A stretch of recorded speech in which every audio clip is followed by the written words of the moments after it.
जोहार बी.आर. अंबेडकर, जोहार बी.आर. अंबेडकर, जोहार बी.आर. अंबेडकर, जोहार बी.आर. अंबेडकर, जोहार बी.आर. अंबेडकर, जोहार बी.आर. अंबेडकर, जोहार बी.आर. अंबेडकर. रजनी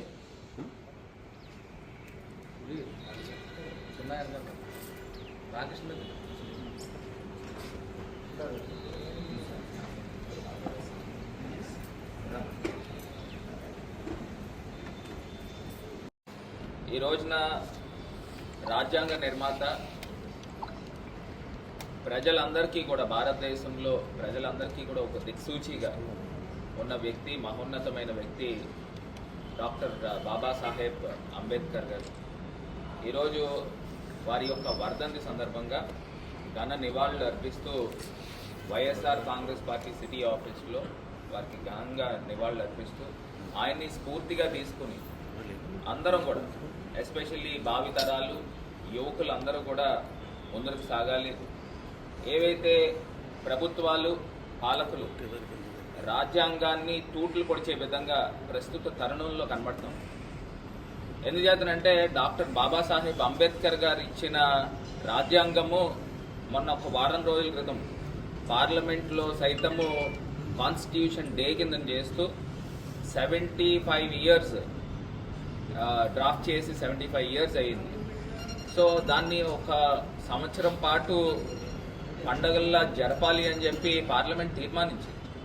మరి అంత మహోన్నతమైన వ్యక్తికి ఇవాళ ఆంధ్రప్రదేశ్ రాష్ట్రంలో ఏ రకమైన గౌరవం ఇస్తున్నారనేది నేను అడుగుతాను.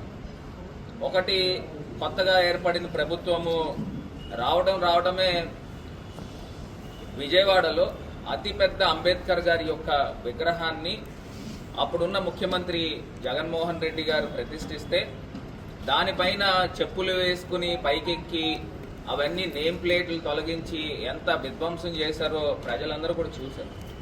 మరి అదేవిధంగా నిన్నటికి నిన్న ఒక 2 రోజుల క్రితము ఒక చదువుకున్న దళిత యువకుణ్ణి ఏ రకంగా అర్ధనగ్నంగా పోలీస్ స్టేషన్లో నుంచోబెట్టారో అంటే ఒక్కటే అర్థం కావట్లే. అసలు హ్యూమన్ రైట్స్ అనేది ఆంధ్రప్రదేశ్ రాష్ట్రంలో ఉందా అని అడుగుతాం. అసలు ఏం తప్పు చేశాడని ఒక పోస్ట్ పెడితే ఒక దళిత యువకుడిని తీసుకుని వెళ్ళి పోలీస్ స్టేషన్లో బట్టలు తీసి నుంచోబెడతారా అని అడుగుతాం. మరి ఈ రకమైన పరిస్థితులు ఆంధ్రప్రదేశ్ రాష్ట్రంలో ఉన్నాయి. మరి తక్షణమే కేంద్రము స్పందించాలి. మేము కూడా వైఎస్ఆర్ కాంగ్రెస్ పార్టీ మరి మా అధ్యక్షులు జగన్మోహన్ రెడ్డి గారి ఆదేశాల మేరకు మేము కూడా హ్యూమన్ రైట్స్ కమిషన్ దగ్గరికి వెళ్తూ ఉన్నాము, SC/ST కమిషన్ దగ్గరికి కూడా వెళ్తూ ఉన్నాము. దీన్ని కూడా పోలీస్ స్టేషన్లో కూడా ఎవరైతే ఈ కారణాలకి కారకులు అయ్యి ఉన్నారో వారిపైన కేసు కూడా పెట్టాలని పోలీస్ స్టేషన్లో కూడా మేము కంప్లైంట్ కూడా ఇవ్వనున్నాము. ఒకవేళ కేసు కట్టని పరిస్థితుల్లో ఖచ్చితంగా ప్రైవేట్ కంప్లైంట్ కూడా ఇస్తామని ఈ సందర్భంగా తెలియపరుస్తూ, మరి దళితులకి ఏ రకంగా చిన్న చూపు ఈ కూటమి ప్రభుత్వంలో జరుగుతూ ఉన్నదో ఒక్కసారి ప్రజలు కూడా ఆలోచన చేయాలని కోరుతూ ఖచ్చితంగా ప్రజల పక్షాన్ని నుంచుని అంబేద్కర్ గారి యొక్క స్ఫూర్తితో అడుగులు ముందుకు వేస్తామని ఈ సందర్భంగా తెలియపరుస్తూ మరి అందరికీ కూడా జై భీమ్.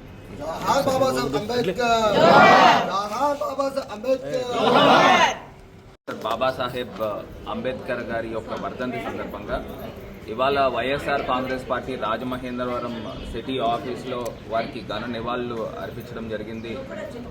ఇప్పుడు ఉన్న ప్రభుత్వము డాక్టర్ బిఆర్ అంబేద్కర్ గారిని స్ఫూర్తిగా తీసుకుని రాజ్యాంగాన్ని సక్రమంగా అమలు చేయాలి. హ్యూమన్ రైట్స్ ప్రజలకు ఉండే విధంగా ఈ ప్రభుత్వాలు చూడాలి అని కూడా ఈ సందర్భంగా ఈ ప్రభుత్వాన్ని డిమాండ్ చేస్తూ ఉన్నాము.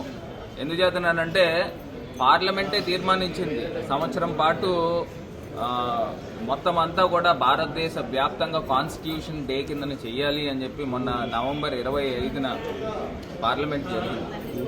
మరి ఇవాళ ఆంధ్రప్రదేశ్ రాష్ట్రంలో బడుగు బలహీన వర్గాలు ప్రత్యేకించి దళితులపైన ఏ రకంగా అమానుషంగా దాడులు జరుగుతూ ఉన్నాయి. ఇవాళ ఒక రాజమహేంద్రవరంలో 2 రోజుల క్రితం ఒక దళిత యువకుణ్ణి అర్ధనగ్నంగా మరి పోలీస్ స్టేషన్లో సెల్లో వేసి మరి నుంచోబెట్టి దుర్భాషణలాడి అతన్ని చంపుతామని చెప్పి బెదిరించిన సందర్భాలు, పోలీసులే ఖాకీలే ఈ రకంగా ఇంత నీచానికి వడిగడతా ఉంటే ఇవాళ ప్రజాస్వామ్యం ఎక్కడుంది అని అడుగుతూ ఉన్నాం. డాక్టర్ బిఆర్ అంబేద్కర్ గారు రాజ్యాంగాన్ని నిర్మించి భారతదేశం అతిపెద్ద డెమోక్రటిక్ కంట్రీ, మరి అలాంటి దేశంలో ఇవాళ వారిని స్ఫూర్తిగా తీసుకుని అడుగులు ముందుకు వేయాల్సింది పోయి ఇవాళ ఒక జాతి అహంకారంతో చేసే కార్యక్రమాలని వైఎస్ఆర్ కాంగ్రెస్ పార్టీ పూర్తిగా ఖండిస్తుంది. మరి డాక్టర్ బిఆర్ అంబేద్కర్ గారిని స్ఫూర్తిగా తీసుకుని వైఎస్ఆర్ కాంగ్రెస్ పార్టీ శ్రేణులు అందరూ కూడా ముందుకు వెళ్తారని ఈ సందర్భంగా తెలియపరుస్తుంది.